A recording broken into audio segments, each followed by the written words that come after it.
নমস্কার। আশা করছি আপনারা সকলেই খুব ভালো আছেন। আমার প্রথম ব্লগে সকলকে স্বাগত জানাই।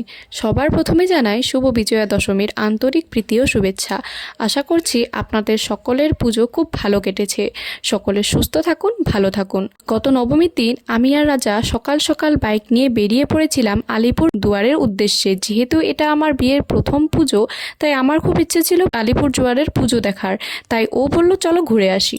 আলিপুর দুয়ারে ঢোকার সাথে সাথেই দেখতে পেলাম খুব সুন্দর লাইটিং আর ডেকোরেশন, এবং যেতে যেতেই প্রথমেই একটা প্যান্ডেল দেখেই ভিতরে গিয়ে দুর্গা মাকে দর্শন করে নিলাম।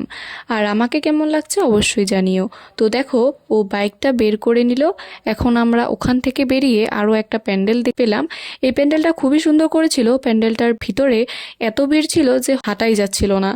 ভিড়ের মধ্যেই মাকে দর্শন করে নিলাম। এই প্যান্ডেলটার থিম ছিল পুরো নেচার নিয়ে। রাস্তাগুলোর মাঝে মধ্যে সুন্দর সুন্দর লাইটিং করা হয়েছে। পুজো মানেই চারিদিকে আলোয় ভরপুর। তো দেখো, এই প্যান্ডেলটাও খুবই সুন্দর। আমিও মাকে দেখে প্রণাম করে নিলাম। পুজো মানেই ফুচকা, তো ফুচকাও খেয়ে নিলাম। তারপর দেখতে পেলাম এই সুন্দর প্যান্ডেলটা, মনে হচ্ছে বাস্তব জগতের কোনো মন্দির। এটা কি মন্দির আমার জানা নেই, তোমাদের যদি কারো জানা থেকে অবশ্যই আমাকে জানিও। তো দেখো, ভিতরের কারুকার্যগুলো কি সুন্দর করেছে, মারমুখটাও কি সুন্দর করেছে না তোমরাই বলো। উপরের ডিজাইনগুলো কিন্তু খুবই নিখুঁত। তারপর বেরিয়ে ও বলল চলো এগরোল খাই। রাস্তার লাইটিং দেখতে দেখতেই আমরা কেদারনাথে পৌঁছে গেলাম। কেদারনাথের থিমে মার প্রতিমাটা খুবই সুন্দর। তারপর বন্দি শৈশব থিমও বানিয়েছিল। ভিড় জন্য আমরা আর ভিতরে যাইনি। আশায় বাঁচে আশা, ভিতরের প্রতিমাটাও খুবই সুন্দর।